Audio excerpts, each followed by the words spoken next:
বিসমিল্লাহির রহমানির রহিম। সুপ্রিয় শিক্ষার্থী, আসসালামু আলাইকুম। Hope you all are fine today. আজকে আমরা আলোচনা করব প্রোনাউন নিয়ে। আমাদের পূর্বের ক্লাসগুলোতে আমরা পার্টস অফ ট্র্যাডিশনাল এবং মডার্ন গ্রামার অনুযায়ী পার্টস অফ স্পিচ সহ নাউন পার্টস অফ স্পিচ যে প্রকারভেদ সে সম্পর্কে একটু আমরা প্রাথমিক ধারণা নিয়েছি এবং পরবর্তীতে দেখা যাচ্ছে আমরা নাউনের বিস্তারিত আলোচনাও নিয়েছি। তো আজকে আমরা আলোচনা করব প্রোনাউন নিয়ে, যে প্রোনাউন মূলত কত প্রকার এবং প্রোনাউনগুলো আসলে কাকে বলে সে সম্পর্কে আলোচনা করব। তো চলুন আর বেশি দেরি না করে আমরা ক্লাসটিতে চলে যাই। প্রোনাউন কাকে বলে এই সম্পর্কে আমরা তো অবশ্যই জানি, তাই না? নাউনের পরিবর্তে যে শব্দগুলি ব্যবহৃত হয় সেটি প্রোনাউন। তো এখানে দেখা যাচ্ছে বিভিন্ন নাউনের পরিবর্তে বিভিন্ন ধরনের ভাবে এই শব্দগুলো কিছু শব্দ ব্যবহার হয়। তার মানে অবশ্যই এখানে আমাদেরকে জানতে হবে যে প্রোনাউনের প্রকারভেদগুলো কী এবং প্রকারভেদ কী কী এবং কোন কোন প্রোনাউনটি কোন অংশের মধ্যে পড়ে সে সম্পর্কে আমাদের জানতে হবে। তো সর্বপ্রথমে লক্ষ্য করুন, প্রোনাউন কত প্রকার? 8 প্রকার। তো এ সম্পর্কে বিভিন্ন বইগুলোতে দেখা যাচ্ছে 9 প্রকার, 10 প্রকার এরকমও আছে। তাহলে আমি বলছি এখানে 8 প্রকার কেন? এটাই হচ্ছে অ্যাকুরেট। তাহলে ওই যে অতিরিক্ত একটা বা দুইটা আছে সেগুলো কি, সেগুলোকে কেন তারা আলাদা করলো? সেগুলো আসলে মূলত এই 8 প্রকারের মধ্যেই কোনো একটির, যেগুলোকে তারা আলাদা করে আরও একটি প্রকার হিসেবে 9 প্রকার বা 10 প্রকারে এরকমভাবে তারা আলোচনা করেছে। তো আমরা মূলত সবগুলোই আজকে এই মধ্যে আলোচনা করব এবং সে অতিরিক্ত দুইটি কি, সেগুলো কোন প্রোনাউনের মধ্যে মূলত পড়ছে সে সম্পর্কে আজকে তুলে ধরবো। তো চলুন শুরু করা যাক। তো আমরা সর্বপ্রথমে আলোচনা করব পার্সোনাল প্রোনাউন নিয়ে। তো পার্সোনাল প্রোনাউন বলতে কোনগুলোকে বোঝাচ্ছে? এখানে ইনক্লুডিং পসেসিভ অ্যাডজেক্টিভ, অর্থাৎ এর মধ্যে কিছু পার্সোনাল প্রোনাউন আছে যেগুলো পসেসিভ ফর্মে চলে গেলে সেগুলো কি হয়, অ্যাডজেক্টিভ হিসেবে কাজ করে, সেটাও আজকে তুলে ধরবো। I, me, my, mine, we, us, our, ours, you, the, অর্থাৎ এর অর্থ কিন্তু তোমাকে, দেখুন TH ডবল ই, তারপরে তোমাকে, আপনাকে, তোকে, এরকম অর্থ। তারপর yours, he, him, his, she, her, hers, they, them, theirs, theirs, it. তো এই ইট নিয়ে একটু কথা আছে, এটা এটা আপনাদের সামনে ক্লিয়ার করবো যে ইটকে আমি পার্সোনাল প্রোনাউনের মধ্যে কেন রাখলাম বা ইটের আসলে আরও কী ব্যবহার আছে কিনা সেটাও আলোচনা হবে। তো এই যে প্রোনাউন, এই যে শব্দগুলো আমি দেখলাম, এর মধ্যে পসেসিভ ফর্মে যেগুলো আছে, সেই প্রোনাউনগুলো পসেসিভ অ্যাডজেক্টিভের মধ্যে চলে যাবে, কারণ এরা যখন এই প্রোনাউনগুলো যখন পসেসিভ ফর্মে চলে গেছে তখনই এগুলো হয়ে গেছে অ্যাডজেক্টিভের মধ্যে, অর্থাৎ পসেসিভ অ্যাডজেক্টিভ। সেটা হচ্ছে ট্র্যাডিশনাল গ্রামার অনুযায়ী এই প্রোনাউনের পসেসিভ ফর্মগুলো ট্র্যাডিশনাল গ্রামার অনুযায়ী পসেসিভ অ্যাডজেক্টিভ, আর হচ্ছে মডার্ন গ্রামার অনুযায়ী এই পসেসিভ ফর্মগুলো হচ্ছে ডিটারমিনার। মনে রাখবেন, মডার্ন গ্রামার অনুযায়ী এই পসেসিভ ফর্মগুলো হচ্ছে ডিটারমিনার। আচ্ছা, তাহলে দেখুন, হ্যারি ইজ অ্যাবসেন্ট, হ্যারি অনুপস্থিত, বিকজ হি ইজ ইল, কারণ সে অসুস্থ। এই যে হ্যারি, এটা হচ্ছে নাউন, যার পরিবর্তে আমরা বললাম কি, হি ব্যবহার। এই যে বিকজ হি ইজ ইল, কারণ সে অসুস্থ, এই হিটা বলতে কাকে বোঝাচ্ছে? এই যে হ্যারিটাকে বোঝাচ্ছে। তার মানে এই হিটা হচ্ছে প্রোনাউন, একটা কোনো ব্যক্তির পরিবর্তে বসানো হয়েছে। তারপর দেখুন, you, he and I were absent yesterday, তুমি, সে এবং আমি গতকাল অনুপস্থিত ছিলাম। আচ্ছা, এখানে একটা কিন্তু অর্ডার দেখুন, প্রোনাউনের অর্ডারগুলো লক্ষ্য করুন। প্রথমে সেকেন্ড পার্সন, তারপর থার্ড পার্সন এবং শেষে আমি ফার্স্ট পার্সন রেখেছি, অর্থাৎ 2, 3, 1। 2 বলতে সেকেন্ড পার্সন, 3 বলতে এখানে থার্ড পার্সন, আই বলতে ফার্স্ট পার্সন বোঝানো হচ্ছে। তাহলে আমাদেরকে এটা মনে রাখতে হবে, যদি আমরা first person, second person, third person তিনটা প্রোনাউন বা নাউন যেটা বলুন না কেন, তো ফার্স্ট পার্সন যখন, তখন তো অবশ্যই আমাকে প্রোনাউন এখানে ব্যবহার করতে হচ্ছে, আই বলতে হবে।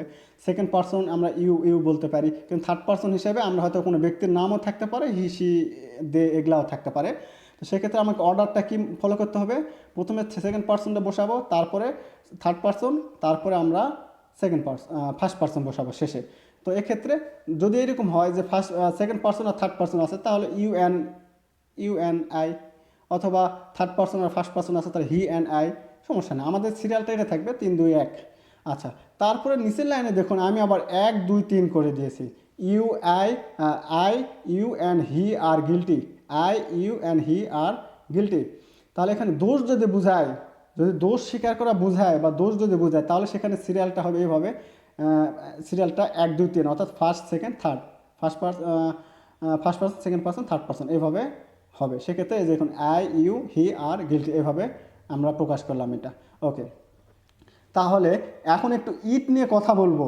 ইট কিন্তু আরেকটা প্রোনাউন আছে, ডেমনস্ট্রেটিভ প্রোনাউনের মধ্যেও কিন্তু ইট পড়ে, ডেমনস্ট্রেটিভ প্রোনাউনের মধ্যে ইট পড়ে, কিন্তু এখানে আমি ইটা পার্সোনাল প্রোনাউনের মধ্যেও পড়লাম। তো ডেমনস্ট্রেটিভ প্রোনাউনের ওখানে কি পার্থক্য সেটা আমরা ওখানে আলোচনা করব। এখন দেখুন, the bird can sing well, পাখিটি ভালো গান গাইতে পারে, পাখিটি ভালো গান গাইতে পারে, তাই না? আমরা হয়তো বললাম পাখিটি ভালো গান গাইতে পারে। ইট লুকস বিউটিফুল, এটা খুব সুন্দর দেখায় বা এটা দেখতে সুন্দর। এটা বলতে কোনটা? এটা কার পরিবর্তে বসানো হয়েছে? এটা কার পরিবর্তে বসানো হয়েছে? ওই যে দ্য বার্ড, পাখি, দ্য বার্ড, এর পরিবর্তে বসানো হয়েছে। তার মানে এই ইটটা হচ্ছে পার্সোনাল প্রোনাউনের মধ্যে পড়ছে এইভাবে গেলে। তো এই ইটটা এইভাবে ধরলে, এটা এইভাবে ব্যবহার হলে এটি পার্সোনাল প্রোনাউন। তো ডেমনস্ট্রেটিভ প্রোনাউনের যেটা, সেটা আমরা পরে আলোচনা করছি।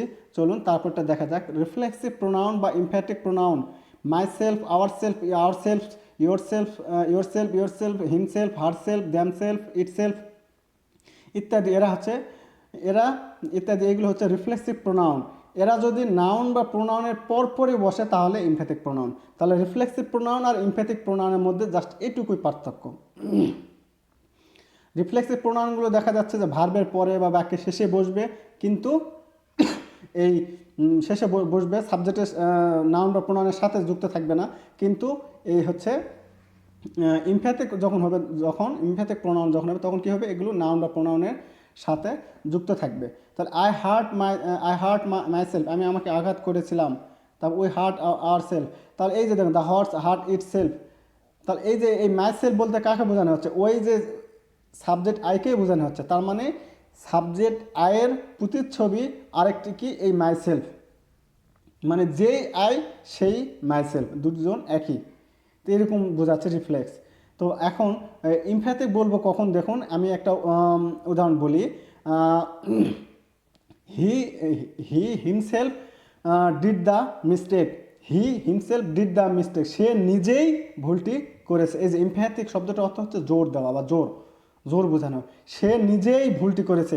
এই দেখুন, হি হিমসেলফ, এই যে হি প্রোনাউনের পরপরই কিন্তু এই হচ্ছে প্রোনাউনটি বসেছে, রিফ্লেক্সের যে প্রোনাউনটি সেটি বসেছে। তাহলে এই যে প্রোনাউন বা নাউনের পরপরই যদি বসে তাহলে সেটি হয়ে যাবে emphatic pronoun. He himself did the mistake, I myself will go there, আমি নিজেই সেখানে যাব। এই যে আয়ের পরপরই আমি মাইসেলফ, নাউন বা প্রোনাউনের পরপরই আমি এই যে হচ্ছে সেলফযুক্ত এই প্রোনাউনটি আমি ব্যবহার করলাম। তাহলে এই যে নাউন বা প্রোনাউনের পরপরই যদি হয় তাহলে আমরা সেটাকে ইমফ্যাটিক বলবো, তাছাড়া সেটি রিফ্লেক্সিভ প্রোনাউনের মধ্যে পড়ে যাবে, যেরকমটা উদাহরণটা আপনারা দেখতে পাচ্ছেন। ওকে, তারপরে তাতে যাই। আচ্ছা, যেটার কথা একটু আগে বলছিলাম যে ডেমনস্ট্রেটিভ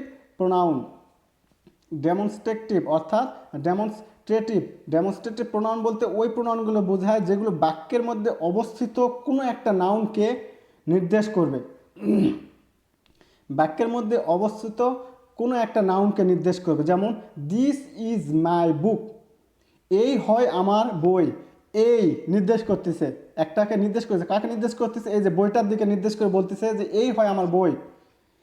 তাহলে এই ডেমনস্ট্রেটিভ প্রোনাউনটা হচ্ছে কোনো কিছুকে, কোনো নাউনকে নির্দেশ করা বোঝাবে এরকম কিছু ওয়ার্ড, সেই প্রোনাউনগুলোকে আমার ডেমনস্ট্রেটিভ প্রোনাউনের মধ্যে পড়ে। দিস ইজ মাই বুক, এই দিসটা নির্দেশ করতেছে এই হয়, এই বলতে কোনটা? এই যে বুকের দিকে নির্দেশ করে বলতেছে যে এইটাই আমার বই।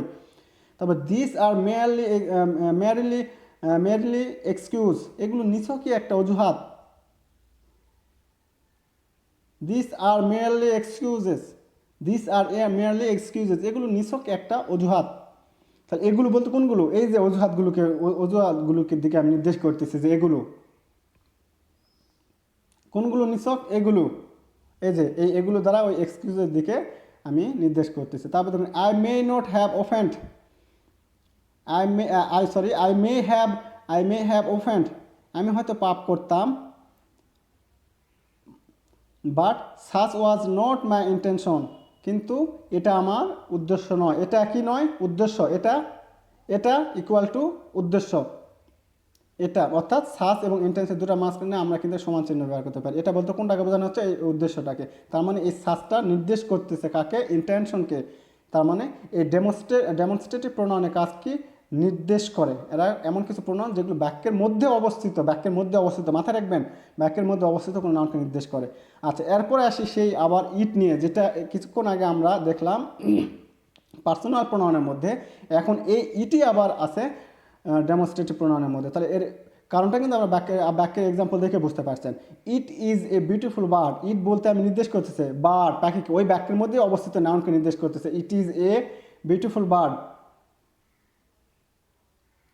তাহলে ইটটা এখানে নির্দেশ করতেছে আরেকটা নাউনকে, বাক্যের মধ্যে অবস্থিত নাউনকে। কিন্তু আগের যে ওটা আমরা দেখেছিলাম, the bird can sing well, it looks beautiful, এখানে কিন্তু ওই বার্ডের পরিবর্তে এখানে এসে ইটটা ব্যবহৃত হয়েছিল ওখানে। কিন্তু এই বাক্যটাতে দেখুন, ইট ইজ এ বিউটিফুল বার্ড, এই হয় একটা সুন্দর পাখি, এইটা নির্দেশ করতেছে ওই পাখিকে। কোনটা সুন্দর, সুন্দর কার কথা বলা হচ্ছে? এই হয় পাখি, অর্থাৎ সুন্দর পাখি। তাহলে এই ইটটা বার্ডকে নির্দেশ করে। তাহলে এইরকম ক্ষেত্রে হলে ইটটাকে আমরা ডেমনস্ট্রেটিভ প্রোনাউনের মধ্যে ধরতে পারবো। ওকে, তাহলে চলুন তারপরের প্রোনাউনটিতে যাই। Indefinite pronoun: one, any, some, many, all, few, several, none, no, no one, everyone, someone, nobody, anybody, somebody, anybody, nothing, everything, they, they, তারপর আনাদার, আদার। আচ্ছা, এখানে দেকে আমি ইনডিফিনিট প্রোনাউনের মধ্যেও রেখেছি, অথচ দে তো পার্সোনাল প্রোনাউনের মধ্যে ছিল, তাই না? তো আসুন সেটা আমি আলোচনা আপনাদের সামনে ক্লিয়ার করে দিব। তো সর্বপ্রথম আগে জানি যে ইনডিফিনিট প্রোনাউনটা বলতে কি। ইনডিফিনিট শব্দটার অর্থ কি? ইনডিফিনিট শব্দের অর্থের সাথে কিন্তু আমরা পরিচিত, তাই না? ইনডিফিনিট অর্থাৎ অনির্দিষ্ট। তার মানে বাক্যের মধ্যে অবস্থিত এমন কিছু প্রোনাউন যেগুলোর দ্বারা আসলে কাকে বোঝাচ্ছে নির্দিষ্ট নয়, অনির্দিষ্ট একদম, কাকে বোঝাচ্ছে। যেমন one hardly knows what to do, কেউ জানেই না কী করতে হবে বা কী করার, কেউ জানেই না কী করার। এই যে ওয়ান, ওয়ান, এই ওয়ান দ্বারা কাকে বোঝাচ্ছে? আমি জানি না বোঝাচ্ছে, না সে জানে না বোঝাচ্ছে, না আরেকজন কারো কথা বোঝাচ্ছে, কে জানে না বোঝাচ্ছে। তার মানে এটা নির্দিষ্ট নয়। এই ওয়ান বলতে যে কেউ হতে পারে, নির্দিষ্ট নয়। কার কথা বলা হচ্ছে কোনো কিছু নির্দিষ্ট এখানে নয়। তাহলে এখানে এই কারণে ওয়ানটা হচ্ছে ইনডিফিনিট প্রোনাউন। ইনডিফিনিট শব্দটার অর্থ কি? অনির্দিষ্ট। তারপর দেখুন some are born great, some are born great, some are born জন্মগ্রহণ করা বলছে, বর্ন গ্রেট, কেউ কিছু আসতে থেকে একেবারে বিশালভাবে জন্মগ্রহণ করে। তাহলে এই কিছু বলতে কার কথা বলা হচ্ছে? নির্দিষ্ট কিন্তু নয়। এই কিছু বলতে বলতে যে কেউ কিন্তু হতে পারে, নির্দিষ্ট কিন্তু এটা নয়। তাহলে এখানে সামটাও ইনডিফিনিট প্রোনাউন। তো সামবডি একই কথা, somebody has stolen my watch, কেউ আমার ঘড়ি চুরি করেছে। কে করেছে? নির্দিষ্ট নয়, কেউ করেছে একজন, অনির্দিষ্ট একজনের কথা বলা হচ্ছে এখানে। তাহলে এই সামবডি এটা হচ্ছে ইনডিফিনিট প্রোনাউন। তারপর দেখুন অল আর ড্রন্ড, ড্রন্ড শব্দটা অর্থ ডুবে মারা, সবাই ডুবে মারা গিয়েছে বা সবাই ডুবে মরলো, মারা গেল। তাহলে এখানে ড্রন্ড শব্দটা হচ্ছে ডুবে মারা। তো এখানে সবাই বলতে কার কথা বলা হচ্ছে? না সবাই। সাম সে হি ইজ এ শার্পার, সাম সে কিছু লোক বলে বা কেউ কেউ বলে he is a sharper, say sharper শব্দটার অর্থ হচ্ছে জোচ্চোর। তাহলে এই কিছু বলতে কিছু লোক বলে, কে বলে? নির্দিষ্ট নয়। তাহলে এই কারণে এই সামটা হচ্ছে ইনডিফিনিট প্রোনাউন। তাহলে এই যে ওয়ান, তারপর আনাদার, নান, এভরিওয়ান, নোবডি, তারপরে যে আদার বা আনাদার বা আদার্স, এগুলো হচ্ছে ইনডিফিনিট প্রোনাউনের মধ্যে পড়ছে, কারণ এগুলোর দ্বারা কাকে বোঝায় এটা নির্দিষ্ট নয়। ওকে, চলুন তারপরেরটাতে relative pronoun: what, which, who, whom, whose, that, as, but, who, bar, whatever, whichever, etc, এগুলো আর এরকম আছে যেগুলো রিলেটিভ প্রোনাউন হিসেবে কাজ করে। তো চলুন রিলেটিভ প্রোনাউন, আমরা রিলেটিভ মানে কি জানি? আত্মীয়, তাই না? তাহলে রিলেটিভ প্রোনাউন মানে ওই ধরনের প্রোনাউন যেগুলো কি করবে? বাক্যের মধ্যে কোনো নাউন বা প্রোনাউনকে অথবা বাক্যের একটি অংশকে আরেকটি অংশের সাথে একটা সম্পর্ক তৈরি করে দেবে। সম্পর্ক, জাস্ট যুক্ত করা নয়, যুক্ত করা সেটা তো আলাদা একটা কথা। সম্পর্ক যুক্ত তো অবশ্যই করবে, কিন্তু সম্পর্ক তৈরি করে দিবে। তো দেখুন কি, this is the boy who works hard, এই হয় সেই বালক যে কঠোর পরিশ্রম করে। তাহলে এই যে দ্য বয়ের সাথে ওয়ার্কস হার্ডের একটা সম্পর্ক আছে, কারণ এই কঠোর পরিশ্রমটা কে করে? The boy. তাহলে দ্য বয় আর এই ওয়ার্কস হার্ডের মধ্যে একটা সম্পর্ক তৈরি করে দিল, কোন শব্দটি? হু। তাহলে এই হু হচ্ছে রিলেটিভ প্রোনাউন। তারপর দেখুন দিস ইজ দ্য বয় হুম অথবা হু অল প্রেস। দেখুন এখানে হুম এবং হু দুটাই কিন্তু সঠিক, হুম এবং হু দুটাই সঠিক, একটা আমেরিকান আর একটা হচ্ছে ব্রিটিশ অনুসারে। তো এই হয় সেই বালক যাকে বা যে যাকে যার জন্য কী করে অল প্রেজ সবাই প্রার্থনা করে। তারপর দিস ইজ দ্য, এখানে কি দ্য বয়ের সাথে কিন্তু অল প্রেজ এই অংশের একটা সম্পর্ক তৈরি করে দিয়েছে। তারপর দেখুন this is the house which belongs to my uncle, এই হয় সেই বাড়ি যেটা কি আমার আঙ্কেলের। তো এই দ্য হাউসের সাথে বিলংস টু মাই হাউস এটার একটা সম্পর্ক তৈরি করে দিয়েছে। তারপর দেখুন টেক এনিথিং ইউ লাইক, এই যে যে কোনো কিছু নাও দ্যাট ইউ লাইক, তুমি যা পছন্দ করো নাও। অনেক সময় বলি না তোমার যা ইচ্ছা নাও, আমরা অনেক সময় কিন্তু এরকমভাবে বলি, তাই না? তাহলে এই যে অ্যানিথিং, এই অ্যানিথিংয়ের সাথে অ্যানিথিং, এই যে একটা অ্যানিথিংয়ের সাথে কার সম্পর্ক তৈরি করে দিয়েছে, ইউ লাইক, এটা একটা সম্পর্ক তৈরি করে দিয়েছে। তারপর দেখুন I say what I mean, আমি বলি যেটা আমি বোঝাতে চাই বা বুঝাই। এই যে এটা এই বলার সাথে সম্পর্ক তৈরি করে দিচ্ছে আই মিন, যেটা আমি বোঝাই, যেটা এটা সম্পর্ক আছে, যেটা আমি বলি সেটা, যেটা বোঝাতে চাই বা যেটা বোঝাতে চাই সেটাই বলি, একটা সম্পর্ক তৈরি করে দিয়েছে এখানে। What has happened is not clear, যা ঘটেছে তা কি নয়, ক্লিয়ার নয়। একটা ক্লজের সাথে আরেকটা ক্লজের মধ্যে একটা সম্পর্ক স্থাপন করেছে, সম্পর্ক যুক্ত করা আর সম্পর্ক স্থাপন করা দুটো আলাদা কথা, মাথায় রাখবেন। তাহলে এখানে এই যে হোয়াট হ্যাজ হ্যাপেন, যা ঘটেছে ইজ নট ক্লিয়ার, এই ইজ নট ক্লিয়ার এটার সাথে এই যে হোয়াট বাক্যের যে আরেক অংশ এই যে হ্যাপেন্ড, হ্যাজ হ্যাপেন্ড, এটার একটা সম্পর্ক স্থাপন করে দিয়েছে, যা এখন এখানে হোয়াট হচ্ছে প্রোনাউন অর্থাৎ রিলেটিভ প্রোনাউন। চলুন তারপরেটা দেখি ইন্টারগেটিভ প্রোনাউন। তো এখানে দেখুন রিলেটিভ প্রোনাউনের ক্ষেত্রেও কিন্তু আমি যে হোয়াট, হুইচ, হুম, হু এগুলো কিন্তু আমরা দেখেছিলাম, তাই না? তো আবার এখানে ইন্টারগেটিভ প্রোনাউনে আমরা সেই হোয়াট, হুইচ, হু, হুম দেখতেছি, কারণ ওখানে একটা সম্পর্ক স্থাপন করে দিয়েছিল, কিন্তু এখানে সম্পর্ক স্থাপন নয়। এখানে কি বোঝায় দেখো, ইন্টারগেটিভ শব্দ অর্থ কি, প্রশ্নবোধক, তাই না? তার মানে এমন কিছু প্রোনাউন যেগুলো প্রশ্ন করা বোঝাবে, প্রশ্ন করতেছে একটা এরকম বোঝাবে। তার মানে অবশ্যই এই যে what, which, who, whom, whose এগুলো রিলেটিভ প্রোনাউনের ব্যবহার এবং ইন্টারগেটিভ প্রোনাউন হিসেবে ব্যবহার, এই দুইটা ব্যবহার হচ্ছে আলাদা। দেয়ার আর সাম ডিফারেন্স। এই ওয়ার্ডগুলো এই রিলেটিভ প্রোনাউন এবং ইন্টারগেটিভ প্রোনাউন হিসেবে ব্যবহারের মধ্যে অবশ্যই পার্থক্য আছে। তো দেখুন হু অথবা হুম, হুম ডু ইউ ওয়ান্ট, তুমি কাকে চাও, হু ডু ইউ ওয়ান্ট, তুমি কাকে চাও, দুটো অর্থই কাকে চাও। এখন অনেকে হয়তো বলবেন যে হু ডু ইউ ওয়ান্ট, তুমি কাকে চাও, এখানে তো ইউ সাবজেক্ট, হু তো অবজেক্ট, তাহলে অবজেক্ট ফর্মে গেলে তো হুম হওয়ার কথা, হুম ডিড ইউ ওয়ান্ট, এটা এরকম হওয়ার কথা। সমস্যা নেই, এখানে হু দিলেও সঠিক। এখন যেহেতু আমেরিকান ইংলিশ বা মডার্ন গ্রামার আমাদের মধ্যে ধীরে ধীরে ঢুকে যাচ্ছে, যার কারণে দেখা যাচ্ছে যে এই পরিবর্তনগুলো লক্ষ্য করা যাচ্ছে যে হু অবজেক্ট ফর্ম হিসেবেও ব্যবহৃত হচ্ছে। যদিও আমরা জানি যে হু হচ্ছে সাবজেক্ট ফর্ম, এর অবজেক্ট ফর্ম হচ্ছে হুম, কিন্তু দেখা যাচ্ছে এখন হুম শব্দটিও অবজেক্ট ফর্ম হিসেবে ব্যবহৃত হয়। তারপর দেখুন হুইচ ডু ইউ প্রেফার, তুমি কোনটা পছন্দ করো, টি আর কফি, তো তুমি কোনটা পছন্দ করে যায় প্রশ্ন তৈরি করতেছে একটা, তার হুইচ এখানে interrogative pronoun. I asked who was speaking, আমি জিজ্ঞেস করলাম কে কথা বলতেছিল, তাহলে কে কথা বলতেছিল, কে কথা বলতেছিল, আমি জিজ্ঞেস করলাম কে কথা বলতেছিল।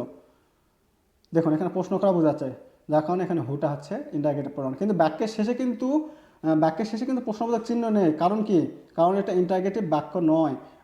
হু আর স্পিকিং এই অংশটা কিন্তু ইন্টারগেটিভ অর্থ নিয়ে আসছে, কিন্তু এটা কিন্তু ইন্টারগেটিভ সেন্টেন্স নয়। তারপর দেখুন tell me what your name is, আমাকে বলো তোমার নাম কি, এই যে তোমার নাম কি একটা প্রশ্ন করা বোঝাচ্ছে, আমাকে বলো তোমার নাম কি, এখানে কিন্তু প্রশ্নবোধক বাক্য নয়, কিন্তু প্রশ্ন করা বোঝাচ্ছে। Tell me what your name is, আমাকে বলো তোমার নাম কি। তবে আক্স হোয়াট হি ওয়ান্টস, জিজ্ঞেস করো সে কী চায়। অ্যাসার্টিভ সেন্টেন্স কিন্তু এগুলো কিন্তু ডাইরেক্ট অ্যাসার্টিভ সেন্টেন্স, ইন্টারগেটিভ নয়। আক্স হোয়াট ই ওয়ান্ট, জিজ্ঞেস করো সে কী চায়। তাহলে এগুলো হচ্ছে ইন্টারগেটিভ প্রোনাউন। তাহলে এই যে শব্দগুলো যেগুলো রিলেটিভ প্রোনাউনে ব্যবহৃত হয়েছিল সেগুলি আবার ইন্টারগেটিভ প্রোনাউনে ব্যবহার হলো। অবশ্যই দুইটার ব্যবহারের মধ্যে পার্থক্য আছে, আমাদেরকে বুঝতে হবে। এগুলোকে আমরা রিলেটিভ প্রোনাউন তখনই বলবো যখন বাক্যের কোনো একটা নাউন বা প্রোনাউনের সাথে বা বাক্যের কোনো অংশের সাথে বাকি একটা অংশের একটা সম্পর্ক তৈরি করে দেবে, যুক্ত করা নয়, সম্পর্ক তৈরি করে দেওয়া, সম্পর্ক তৈরি করে দেবে, তখন সেটা রিলেটিভ প্রোনাউন। আবার যদি প্রশ্ন করা বোঝায় এগুলো দ্বারা, তাহলে সেটি ইন্টারগেটিভ প্রোনাউন। তাহলে আমরা যে শুরু থেকে এখন পর্যন্ত যে প্রোনাউনগুলো দেখলাম, প্রত্যেকটি প্রোনাউনের অর্থ জানলে আমরা বুঝতে পারবো যে এই প্রোনাউনটার আসলে কাজটা কী। তো চলুন তারপরের অংশে যাই। Distributive pronoun, distributive pronoun. আচ্ছা, ডিস্ট্রিবিউট শব্দটার অর্থ কী? ডিস্ট্রিবিউট বন্টন করা, তাই না? তো ডিস্ট্রিবিউট আমরা যখন কোনো কিছু বন্টন করতে বলি তখন কি বলি? বন্টনকে একজন দুজনের মাঝে না সবার মাঝে বন্টন করি, এরকম বোঝায় না? তার মানে কি প্রত্যেকের মাঝে, প্রত্যেকে। ইস, এভরি, এভরিও কিন্তু, শুধু এভরি যদি আমি বলি এভরি, ইস অফ দ্য, যেমন তারপর either, neither, each, either, neither, এগুলো কিন্তু ডিস্ট্রিবিউটিভ প্রোনাউনের মধ্যে পড়ছে। কীভাবে দেখুন, each of the boys gets a prize, বালকগুলোর প্রত্যেকে, প্রত্যেকে ডিস্ট্রিবিউট, সবাই গেটস এ প্রাইজ। তাহলে ডিস্ট্রিবিউট মানের সাথে কিন্তু এটার প্রোনাউনগুলোর একটা মিল আছে, এর মানেটা জানলে আপনার প্রোনাউনগুলো কিন্তু সহজে নির্ণয় করতে পারবেন। আচ্ছা, তারপরে লক্ষ্য করুন, ইস টুক ইট ইন রিটার্ন, ইস প্রত্যেকে এটা ফেরত নিয়েছে, প্রত্যেকে এটা ফেরত নিল, প্রত্যেকে। ডিস্ট্রিবিউটেড মানে কি? আমরা ডিস্ট্রিবিউট করতে সময়, বন্টন করার সময় সবার মাঝে বন্টন করি, তার প্রত্যেকে মানে কি? সবাই, প্রত্যেকে, কেউ বাদ নয়, সবাই।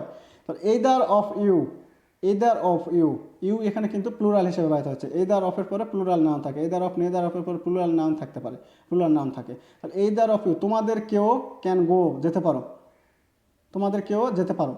তারপর নেইদার অফ দ্য, তারপর দেখুন accusation, accusation, neither of the, accusation অর্থটা হচ্ছে অভিযোগ, অ্যাকিউজ, অ্যাকিউজ হচ্ছে অ্যাকিউজ বা অ্যাকিউজ এখান থেকে, এই যে অ্যাকুজেশন অর্থাৎ অভিযোগ। Neither of the accusation is true, অভিযোগগুলোর মধ্যে কোনোটাই সত্যি নয়। প্রত্যেকটার কথা বলা হচ্ছে, প্রত্যেকটার একটা, ধরেন যে আমি 10টা অভিযোগ করি, 10টার প্রত্যেকটা মিথ্যা, এরকম বোঝাচ্ছে। তার ডিস্ট্রিবিউটিভ অর্থটার সাথে কিন্তু এই প্রোনাউনগুলোরও মিল আছে। তারপরে একটা দেখুন reciprocal pronoun, is other, one another, একে অন্য, একে অন্য বোঝাবে, একে অন্যকে, এরকম অর্থ নিয়ে আসে, অর্থাৎ দুইজন বোঝাবে, একে অপর এরকম বোঝাবে, সেগুলো হচ্ছে রেসিপ্রোকাল প্রোনাউনের মধ্যে পড়তেছে। তো এই প্রোনাউনটি অনেক জায়গাতে এটি নেই, কেন নেই? এই যে ইজ শব্দটি দেখুন, ইজ শব্দটি উপরে আপনাদের সামনে উপরে আছে, ডিস্ট্রিবিউটিভ প্রোনাউনের মধ্যে আছে, তাই না? ইজ শব্দটি কিন্তু এদের ডিস্ট্রিবিউটিভ প্রোনাউনের মধ্যেই কিন্তু আছে। আবার এই যে আদার, তবে এই যে ওয়ান, আদার, এই আদার প্রোনাউনটি মনে করুন, এই আদার, এই প্রোনাউনটি আমরা কার মধ্যে পেয়েছিলাম? ইনডিফিনিট প্রোনাউনের মধ্যে পেয়েছিলাম। আদার মানে কি? অন্য। অন্য বলতে কি কাউকে নির্দিষ্ট বোঝানো যাচ্ছে? ইউ বা আই এরকম কিছু বোঝাচ্ছে?